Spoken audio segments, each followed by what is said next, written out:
I'm Harvard Business School professor Willy Shih. I study supply chains. Let's answer your questions from the internet. This is Supply Chain Support.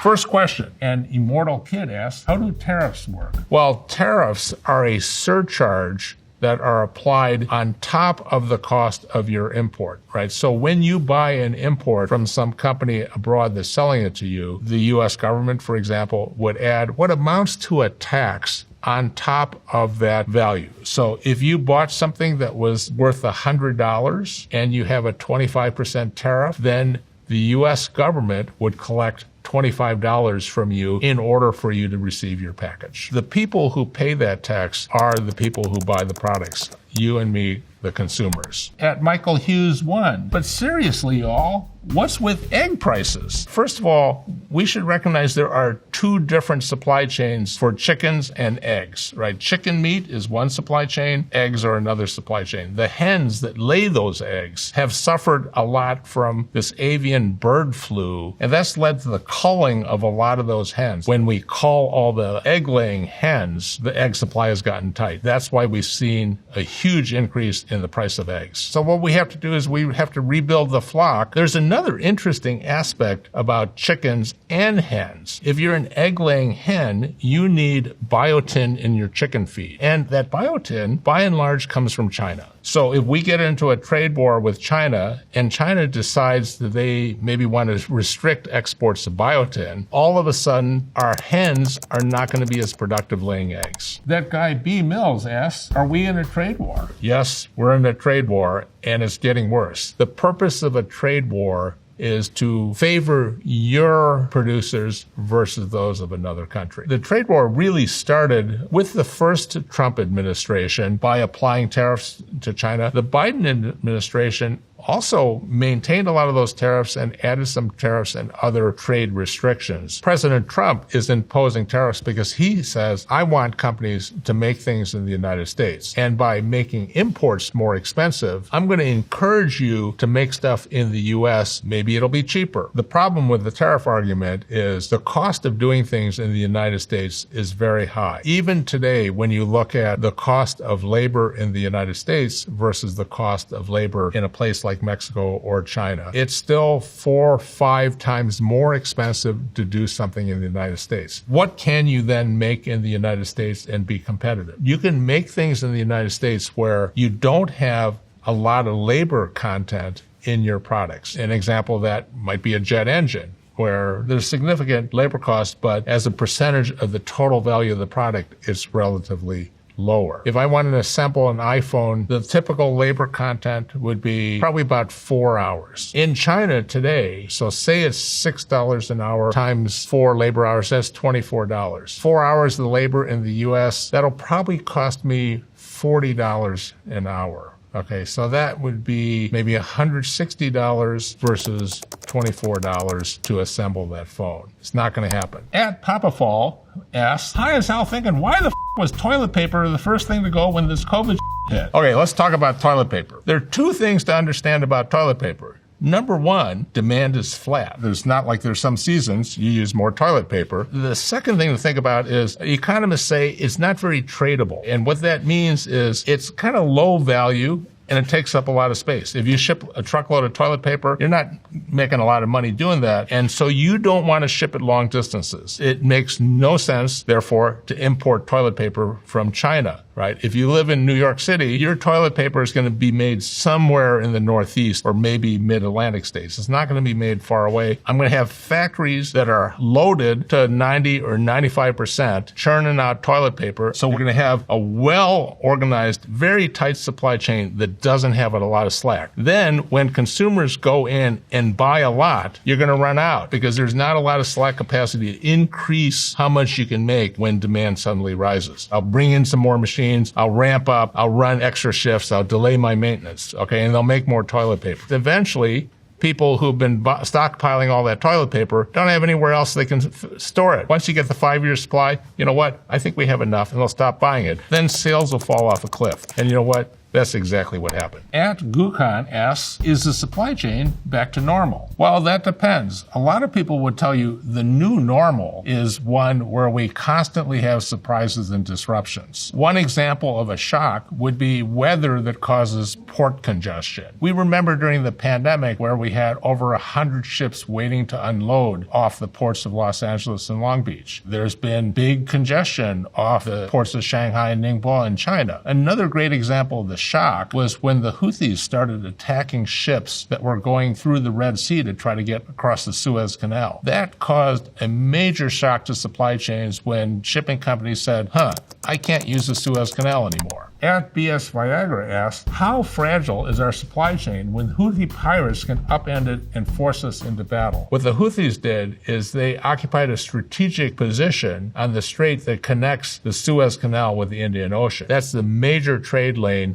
from Asia to Europe. Historically, most of the shipments from China go through the Straits of Malacca, and they would go through the Suez Canal to Europe. But when the Houthis started attacking container ships in the Red Sea, that made the Suez unpassable for many of them. So then a lot of them had to sail all the way around Africa. That added maybe 10 or 12 days to the voyage. That also removed 12% of the global capacity of container ships just because they were occupied sailing around Africa. You may remember the movie Captain Phillips, where they looked at piracy off Somalia and the east coast of Africa. Anytime you have a major trade lane, it is susceptible to disruption just by these incidents like that. If you look at China, for example, they are paranoid that most of their oil has to flow through the Straits of Malacca between Indonesia and Malaysia right off of Singapore. They call that the Malacca dilemma. A lot of China's paranoia comes from they only have one coast. They feel hemmed in by this string of islands from Japan to Taiwan to the Philippines. So when you study geography, you can see these choke points on major global trade lanes, all of which represent important vulnerabilities. From the Ask Historians subreddit, at what point in history did a global economy start to develop? Let's look at a timeline. Trade really began with the Romans, who were trading salt and other products. Remember, salary was money for salt. That was the original definition. The next big era was the Venetians. This is Marco Polo bringing back silk and ceramics from China across the Silk Road. We saw a real expansion of trade in the 1700s. This is when we had the sailing ships that would go around Africa to the Far East, or they would go to the Americas to bring back gold or trade in rum. And then we had a pause between World War I and World War II where there were a lot of tariff barriers and kind of a lot of inward looking. We saw post-World War II a big expansion in trade, and we saw this huge boom starting in the late 1990s, but really gathering pace in the time from 2001 until 2010. The movement of factories for things like textiles, clothing, consumer products, toys out of the United States into a low-cost region like China, where labor costs were often 1/20th of what they were in the U.S. In more recent times, starting in probably around 2016, we've seen beginnings of a trade war between the U.S. and China. Companies starting to move production out of China, countries like the U.S. applying tariffs to Chinese exports and then getting reciprocal tariffs applied to American exports. At GSW81 Donnie wants to know, why is the United States importing any food? The U.S. has one of the best agricultural regions in the world. Now, it turns out, though, that a lot of food requires a lot of labor to harvest. For example, fresh fruits and vegetables. Let's take a crop like strawberries. We use a lot of labor on temporary immigrant visas, so-called H-2A visas, who can come in to California to pick strawberries. But when you're done with all the costs for that temporary labor, it costs you around $26.50 an hour to pick strawberries in California. Whereas if you wanted to pick them in Mexico, it's about $1.50 an hour. That's why it makes economic sense to import strawberries from Mexico. The same thing actually applies for things like apples, blueberries, tomatoes grown in Canada. It's actually cheaper to grow them in Ontario and ship them across. We are a large food exporting country. In fact, we are the largest food exporting country, but our food exports tend to be in commodities where you can have a lot of automation and you can have a lot of productivity. Think of things like corn, wheat, soybeans, where a farmer and a relatively small crew can run a very large farm and produce enormous quantities of these products without a lot of labor. @unormal asks, what causes supply chain issues? The problems come from disruptions. Disruptions may be caused by any kind of shortage in parts, or they may be caused by logistics issues, moving parts between various links. What had happened at the beginning of the pandemic was sales fell off a cliff for cars and trucks in North America. Many of the Detroit automakers canceled a lot of their parts orders, especially for microchips. Now, when demand picked up again, they went back to reorder those microchips, but meanwhile, the suppliers of microchips sold their capacity for other uses, like in appliances, in computers, and other things. So all of a sudden, the car makers couldn't get those microchips. When you're building a complex product like a pickup truck, if you're short one part, you don't get to finish the truck. If you look at a typical car or pickup trucks, it may have a power steering assembly that comes from Mexico, or it may have castings that are used inside that come from India or China. A lot of products that we see, even though they are assembled in the U.S., have parts that come from all over the world. And that's what makes them complicated. This next question is from Quora. Which country has bigger ports, China or the U.S.? The big ports are all on the east coast of China, and that's because the Chinese government, starting in the late 1990s and 2000s, invested a lot in this infrastructure. They wanted to be efficient and make it easy for all of their manufacturers to ship goods abroad. And we're now seeing the consequences of that because these guys are huge and they're efficient. Number one is Shanghai. It's an amazing port. They built it on a man-made island out in the East China Sea, and they built a bridge to get all the way out there. You build an island out in the South China Sea because you want deep water, right? And they want to be able to handle the largest ships. So Shanghai is the largest. Ningbo, which is on the opposite side of Hangzhou Bay from Shanghai. And those serve the Yangtze River Delta, which is this huge manufacturing hub. You have thousands of companies, literally, who package up their goods in containers and they take them to those ports. I visited the port in Shenzhen a couple of years ago, and I asked them, it's like, how many trucks a day do you handle? And they said, oh, we usually get 20,000 trucks a day. Imagine 20,000 trucks going to the port of Newark, New Jersey. That would be like backing up from Newark to Philadelphia. By the way, I asked the guys in China, it's like, what's your worst traffic jam you ever had? It's like, 20 kilometers long. The U.S., our total imports across all ports and across the borders bring in between 90 and 100,000 containers a day. That's across the whole country. A typical port complex in the U.S. has a handful of slips for docking large ships. May have as few as 2, may have a half a dozen. In Shenzhen, they probably have close to 20 slips for handling these ultra-large ships. The largest port complex in America is the Los Angeles Long Beach complex. If we had congestion around Los Angeles Long Beach, some of them will go up to Prince Rupert in Canada. When you look at the time it takes to transit from Japan, it's about 2 days sooner than it takes to get down to Los Angeles or Long Beach. From Prince Rupert, and then we have Port of Oakland, which is actually a major export port for products from the Central Valley, things like almonds. Next question, Stiletto Princess asks, why does Trump want the Panama Canal in Greenland? A lot of that is because these oversee critical sea lanes. In the case of the Panama Canal, obviously connecting the Pacific Ocean to the Atlantic on the shortcut through Central America. Greenland is becoming more important as people look at the warming Arctic. People are already experimenting with shipping goods from China to Europe through the Arctic because they can do it. We don't have ice all year anymore. Greenland, even though it's mostly covered by ice, has a wealth of minerals that are important, things like rare earth elements. So he thinks maybe he wants to have access to those. We talk about lithium for batteries a lot.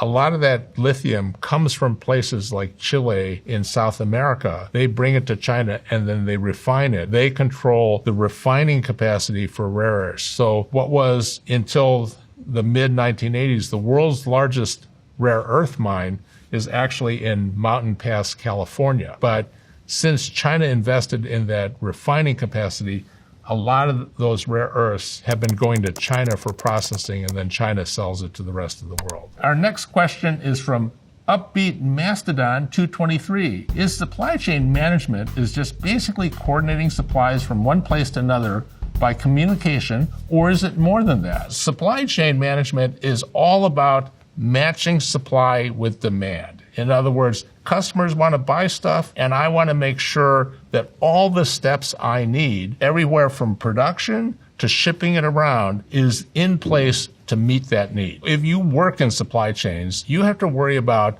your supplier network. Where are all the components and all the parts that you use to make your product going to come from? How are they going to get there? How many do I want to have on hand when I'm assembling them? All those things you have to figure out when you look at the customer demand. Some products have different kind of demand profiles, right? A lot of them have a big back to school season. A lot of them sell a lot of their products between October and end of December for the holiday season. If you're in the supply chain for candy, you have to figure out how I'm going to prepare for this huge spike of demand in the 3 weeks before Halloween, when most of the candy in the country is sold. That's the type of job a supply chain professional has to deal with. At Be Like Wes asks, bro, how does KFC run out of chicken? Great illustration of supply chain resilience, because back a couple of years ago, KFC in the UK changed their distribution network. They shifted over to DHL as their distributor, who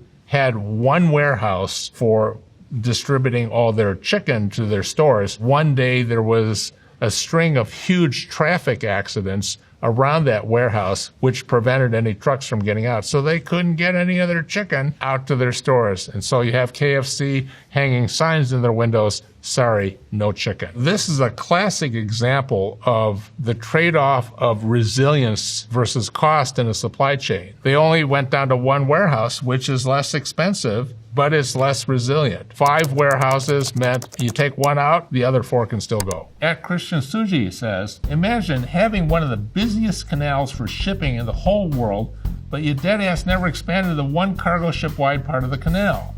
Like, what do you expect? Whole global supply chain obviously will grind to a halt. I think Christian is talking about an incident in the Suez Canal during the pandemic. That was when the Ever Given was trying to go through the canal during high wind conditions, and it got stuck sideways and it blocked the canal. You say, well, how could one ship block the canal? Well, this ship is 400 meters long, longer than a football field. Remember, a lot of this infrastructure was built a long time ago before we had some of these mega ships. For example, the Panama Canal was built at the beginning of the 20th century, before we even had container ships. The first container ships only held like 50 containers at a time. These days, the biggest ships hold 24,000 containers, and they are 400 meters long, which is a lot longer than a football field. So ships have gotten bigger because they're more efficient and you can move more stuff at a lower cost. And the infrastructure hasn't kept up. At Thomas Testia, how about the broken supply chain and food processing industry crippled by Trump's elimination of 2 million legal immigrant visas? That's a big problem, because a lot of jobs in fruit and vegetable harvesting as well as food processing are jobs that, frankly, American citizens don't want. In the state of California, for example, half the agricultural workforce is undocumented illegals. So if we deport those, then the question is going to be, who's going to pick those fruits and vegetables? We see undocumented workers as well in a lot of dairy plants, a lot of food processing plants, meat processing. So we're highly dependent on immigrants, many of them undocumented. Jabe Thomas, Republican, asks, how could the U.S. bring back manufacturing and industry? What we can do is we have to focus on industries where either we don't have a lot of labor content in those products, or areas where we can win on the basis of productivity. If you're going to have high labor costs, that labor has to have high productivity. The way you do that is with automation, with new designs. It's a tough problem because as we move production offshore, let's say furniture manufacturer, which really left North Carolina, those people moved on to other jobs. So now if you want to bring production back, you've got to train people how to make furniture again. It would take time and it would take money. One of the other things that we have to recognize is when we offshored production, that means we took a factory and we moved it to China. When we moved it to China, you had to build the building, hire the workers, hire the management, train people, bring in suppliers. What paid for all of that was lower product cost. Typically, the amount you would save would pay for itself within a year, or sometimes even less. That was moving from a high-cost country to a low-cost country. Now, if you want to move from a low-cost country to a high-cost country, what's going to pay for it? Because you're not going to save anything, but you still have to build the factory. You still have to hire the workers. You still have to train the workforce, and your product is going to cost more. So it's a very difficult problem. Next question. I'm sitting here in my leather recliner, wondering how all the individual parts came together to deliver this level of chill for me? That's a great question because I visited one of these leather recliner factories in China, and it in itself is a great story of globalization. They got their leather from the United States. They bought their lumber to make the frames from Argentina, and they bought the chemical foam that they used to line the chair from the Netherlands. So all those parts came together in this factory in Shenzhen. That factory had a warehouse that had 500,000 cowhides that they were using to make recliners, and they would fill about 160 shipping containers a day stuffed full of leather recliners. Then they'd send them down to the port. Historically, a lot of Asian goods would come from Los Angeles and Long Beach and come to rail hubs like Chicago or Kansas City or Dallas. Now, Chicago is a major hub for containers that come from Asia and are going to be distributed across the Midwest. Trucks that will serve as far east as Ohio and sometimes maybe even New York. Increasingly, what we're seeing is traffic coming through the Panama Canal and going to Gulf ports like Houston and then coming north out of Houston to serve the middle of the country. Then they would go into a distribution center. And from the distribution center, they might go to a furniture showroom or they might go to a local warehouse outside of the city. So when you order that recliner, that last mile delivery to your house would be from that last warehouse. At Larissa Ariri asks, how is Temu so cheap? Two things to remember about Temu. Number one is Temu and SHEIN don't have their own factories. They are actually pure supply chain companies because what they do is they match demand from you with suppliers in China who then send the product directly to you. The other way they can be cheap is there's this exception to the import regulations that's called the de minimis exemption. Most SHEIN and Temu products come in under the de minimis exemption. Anything under $800 doesn't have to file customs paperwork. Just to give you a scale, de minimis exemption packages are coming in at the rate between 3 and 4 million packages a day. And that means 3 to 4 million packages a day that come in without having to do any customs inspection or filing any paperwork. What these guys have discovered is our products are light enough and the cost is low enough that we could ship it by air cargo. If you look at like the last few months of 2024, these de minimis shipments from companies like Temu and SHEIN were about half of the air cargo traffic across the North Pacific and half the air cargo traffic from China to Europe. At Conflicted Art wants to know, I just wanted to go to sleep last night and instead I laid there awake for hours thinking, how is there another GPU shortage? First of all, we have a huge spike in demand for GPUs. That stands for graphic processing units, a computer chip that is used in AI applications. Those GPUs, by and large, are manufactured by one manufacturer in Taiwan. Taiwan Semiconductor Manufacturing, also known as TSMC, owns about 95% of the capacity in the world. The reason we're short is it takes a while to ramp up that most sophisticated capacity. The factory to make these GPUs right now. They started about $20 billion to build one of those factories, and it takes about 2 years to build and equip one of those factories. Those factories also make chips for iPhones, personal computers, the servers that go into the cloud data centers at Amazon and Facebook and other places. So there's a lot of demand for those chips, and there's relatively little supply. Mostly what we're seeing here is a demand spike. Our next question is from Automatic Cold Days. Is there any way of knowing how many shipping containers are in the world? I would guess there are hundreds of millions of shipping containers out there. Now, what happens is shipping containers are mostly made in China because steel is cheaper in China, and shipping containers are pretty much all steel. Most of them come out of China to the US, to Europe, and they're filled with goods. We don't have nearly enough stuff to put in them to send them back. So a lot of empty containers end up hanging around. The container lines all sometimes have ships to pick up all those empties. But we tend to have a huge imbalance on empties and full containers, right? We'd have a lot of yards clogged with empty containers waiting to go back. At Douglas Lumsden 1 asks, I'm debating whether to buy a few of these 8-foot wide, 49-foot long, 9.5-foot tall steel shipping containers. How expensive could they be? It's probably around $1,000. The shipping lines all sell their containers after a certain number of years, and a lot of people use them for storage and other purposes. I guess you could buy one. I once thought about